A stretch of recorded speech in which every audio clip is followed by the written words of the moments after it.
Après 10 ans de publication, le manga shonen super-héroïque My Hero Academia s'est achevé. 430 chapitres nous narrant les aventures d'Izuku Midoriya et de ses camarades de UA, l'Académie des héros. Et comme toutes les fins de série à succès, celle de My Hero Academia suscite moult polémiques. Certains ont adoré, d'autres ont détesté. Aujourd'hui, on va revenir ensemble sur cette fin pour tenter de répondre à la fameuse question.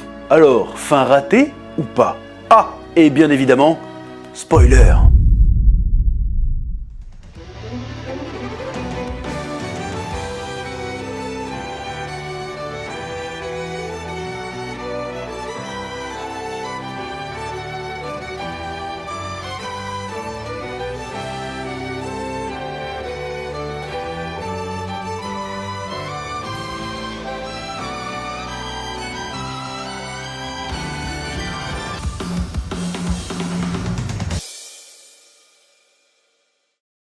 Salutations tête de nage, je suis le chef et bienvenue dans Menu Manga, l'émission qui parle d'animation, de manga et d'autres trucs.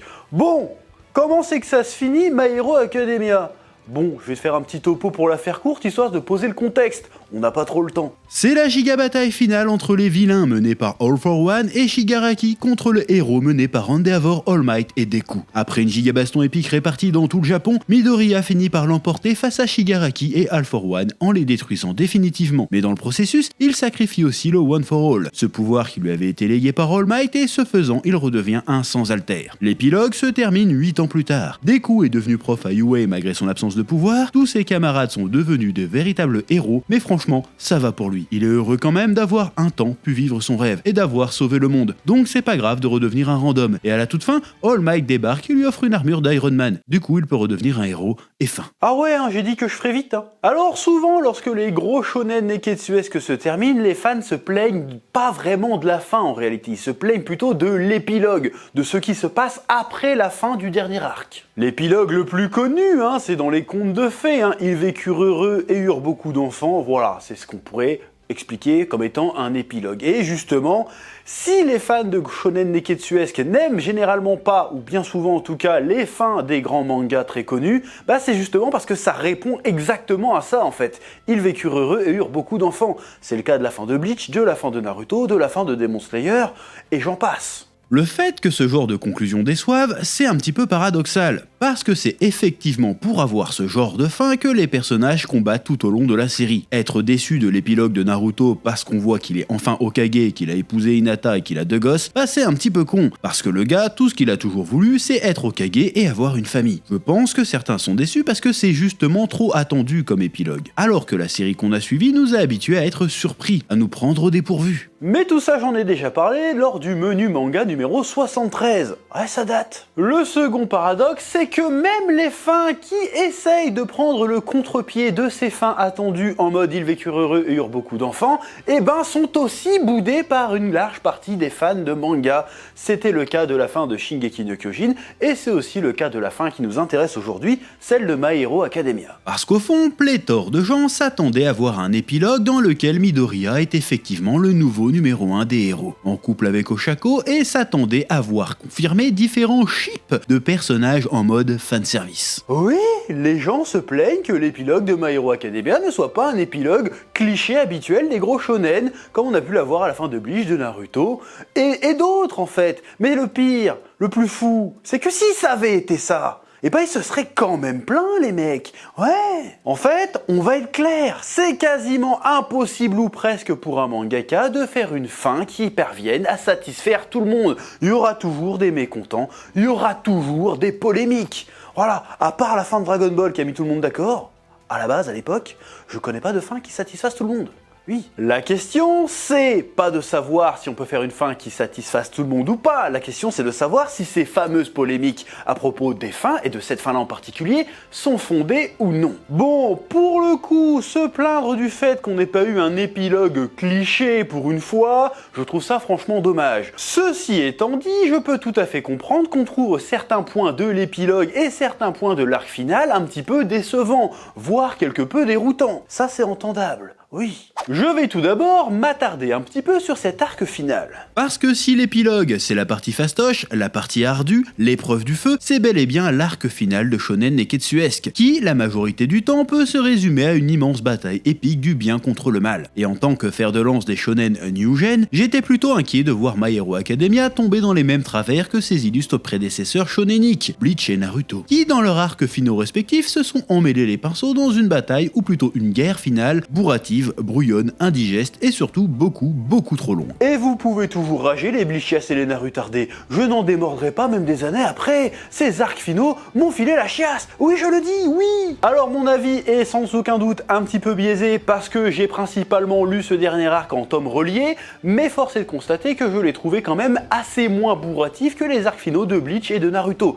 Maintenant tu te poses la question, qu'est-ce que j'entends par le terme bourratif? Pour rester sur les arcs finaux de Bleach et Naruto, l'une des choses que je leur reproche le plus, c'est d'avoir voulu trop en faire. Et je pense que parfois, en matière de narration, le trop est l'ennemi du mieux. Comme il s'agit d'arcs finaux, ils se sont dit qu'il fallait absolument exploiter le moindre élément de lore et ou de fanservice exploitable, même si ce n'était pas forcément indispensable ou pertinent. Et vas-y qu'on se focus sur des combats de persos tertiaires OSEF, et vas-y qu'on montre absolument toutes les attaques spéciales et toutes les transformations, etc. Or, je peux tout à fait comprendre qu'on puisse kiffer tout ça, parce qu'à la base, ça part quand même d'une bonne intention, c'est pas le souci. Le souci, c'est que quand ça dilue l'intention du lecteur, que ça rallonge ton récit, et que c'est pas toujours très intelligent, ou pertinent, ou utile à l'histoire, et ben ça devient un petit peu bourratif. Parce que tout ça t'enlève de l'espace pour développer les choses réellement intéressantes. Par exemple, à la fin de Bleach, on ne sait toujours pas quels sont les pouvoirs du Bankai d'Ichigo.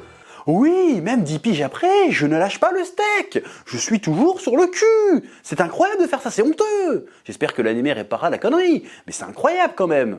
Mais pour ce qui est de My Hero Academia, j'ai l'impression, en tout cas en tome relié, qu'on évite cette erreur-là. Peut-être de justesse, mais on l'évite. En effet, même si la bataille finale applique un grand nombre de personnages, Horikoshi se focus sur un nombre assez restreint de sous-intrigues finalement. Alors, tous les persos ont un rôle à jouer, mais ils n'ont pas tous un arc dans l'arc. Si je fais un bilan, il y a un arc Shoto d'Abi Endeavor, un arc Oshako Toga, un arc sur les hétéromorphes et un arc Deku Shigaraki All Might All for One. Je trouve que c'est pas excessif. Certains reprocheront sans doute que certains persos sont un peu trop sous-exploités, comme Ingenium ou bien Stain, qui finalement sert pas à grand chose, mais je pense que c'est un sacrifice nécessaire. Cependant, je trouve que malgré tout, cet arc final tombe dans un des travers assez relous dans les grands shonen de ces dernières années, c'est le cliché du méchant increvable. Tu sais très bien de quoi je veux parler, je parle de ce méchant final à qui il faut balancer 5 ou 6 ou plus attaques finales, plus transformation, tout ce que tu veux, pour réussir à enfin le canner. C'est insupportable, je ne supporte plus ça. N'est-ce pas Demon Slayer? N'est-ce pas Jujutsu Kaisen? Attention, on va s'occuper de ton cul aussi à toi, on va en parler hein. Bon, je sais que ça fait partie de la tradition shonénique de faire des méchants finaux très forts de chez balèze, et donc très durs à vaincre. Surtout si tu rajoutes à ça que le pouvoir d'All for One et Shigaraki, c'est justement d'avoir tous les pouvoirs. Mais quand même, je trouve qu'il y a eu un petit côté poussif. Alors bien sûr, il y a des moments très stylés. Bakugo qui fait des masterclass, le combat contre Dabi et l'assaut final de Deku. C'est un arc où on mange globalement très bien, attention. J'aime aussi beaucoup l'idée que pour vaincre le All for One, il faille sacrifier le One for All. Symboliquement, c'est fort. Un pour tous pour un, Shigaraki les veut tous, Midoriya n'en voulait qu'un, Midoriya en sacrifie un pour le bien de tous. Ça s'applique à son alter, ça s'applique aussi à Shigaraki qui est sacrifié pour sauver le monde. Shigaraki de son côté, en s'accaparant le 1 pour tous, perd tous ses alters pour un. Ouais, on peut jouer avec ça pendant 3 quarts d'heure, je pense que t'as pigé l'idée. En revanche, il y a un élément dans cette partie finale qui m'a particulièrement gêné et qui va se répercuter sur l'appréciation de l'épilogue par la suite. C'est tout le délire autour de Shigaraki et All for One qui au dernier moment tombe totalement à plat pour moi. Je reviens un petit peu en arrière parce que j'avais déjà évoqué ce sujet dans la vidéo My Hero Academia de l'époque. Ce que j'aimais dans My Hero Academia, c'était que les vilains, et tout particulièrement Shigaraki, étaient des vilains qui remettaient en question la société super-héroïque et les nombreuses discriminations vis-à-vis des alters. Shigaraki n'était pas né vilain, tout comme Dabi d'ailleurs. C'est les attentes et le fonctionnement défaillant du monde super-héroïque qui les a fait en grande partie devenir les vilains qu'ils sont devenus. Ils étaient des victimes, des symptômes, pas de la malfaisance de la société, mais de son inaptitude. Pour vaincre Shigaraki, il ne suffit pas de le vaincre physiquement, il faut aussi trouver un moyen de réparer, d'améliorer améliorer le système qui lui a permis de naître. Un système imparfait et parfois injuste. C'était intéressant parce que du coup Deku, pour devenir plus fort, devait reconnaître les failles du système et s'en émanciper pour pouvoir atteindre son objectif. C'était clairement la direction que semblait prendre le manga pendant la période d'Arc Deku, où il était devenu un héros clandestin. Selon moi, Horikoshi a foutu toute cette thématique en l'air à partir du moment où il est venu nous expliquer qu'en fait Shigaraki n'avait pas été la victime d'un système super-héroïque défaillant. En réalité, c'est All for One qui a conspiré avec son daron pour lui filer le pire des alters possibles et en faire un avatar de la haine. Du coup, Shigaraki n'est plus une victime collatérale d'un système injuste, il est la victime d'un être malfaisant avide de pouvoir. Ça ne raconte plus du tout la même chose en fait. On perd d'une part l'opposition intéressante avec Midoriya qui n'a jamais eu d'alter et qui en voulait un pour réaliser son rêve, avec Shigaraki qui a rien demandé à personne et qui s'est retrouvé avec un alter atroce. Il y a un sans-alter qui a été béni et un sans-alter qui a été clairement maudit. Et du coup, c'est plus le système qui est défaillant et qui est le principal responsable de Shigaraki, bah non, tout est de la faute d'All for One en fait. All for One ne prospère pas en exploitant les faiblesses du système, c'est lui qui crée les faiblesses du système. Du coup, le système en soi, il n'est pas défaillant. Du coup, tu changes tout le thématique de ton manga, là.